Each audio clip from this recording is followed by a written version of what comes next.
a 5000 mAh battery is all set to launch a couple of new smartphones in the Indian market, and that is not a surprise, right? Well, Realme likes to launch a lot of phones every year, and on March 26th, two new smartphones are launching.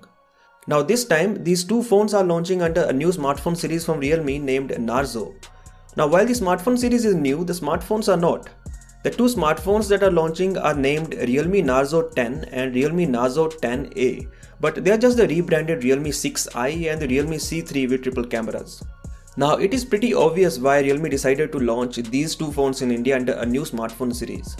In January this year, we got the Realme 5i, so it would not make any sense to launch the Realme 6i just after 2 months. Similarly, the Realme C3 launched in February in India, so it would not make any sense to launch the triple camera version of it after just a month. So Realme is launching these phones with different names under a different series to make the consumers believe that these are some new smartphones from the company. Anyways, talking about the specifications of the two phones, the Realme Narzo 10A is the rebranded Realme C3 with triple cameras.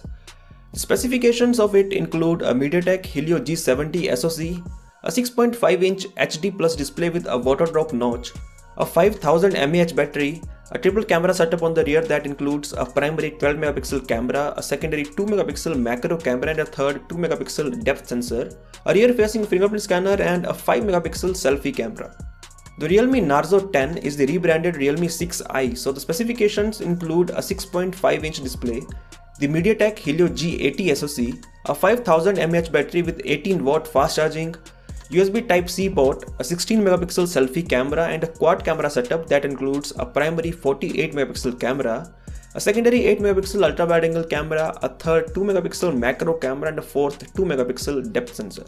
One of the highlights of the Realme 6i is the design on the rear. This is a design by the same Japanese designer who has worked with Realme to design the master edition of Realme's phones. Well, the exact pricing is not yet known, but looking at the specifications, the pricing is going to be around Rs 10,000 in India. What do you think of this new smartphone series from Realme? Do let me know your opinions in the comment section below. I'll catch you.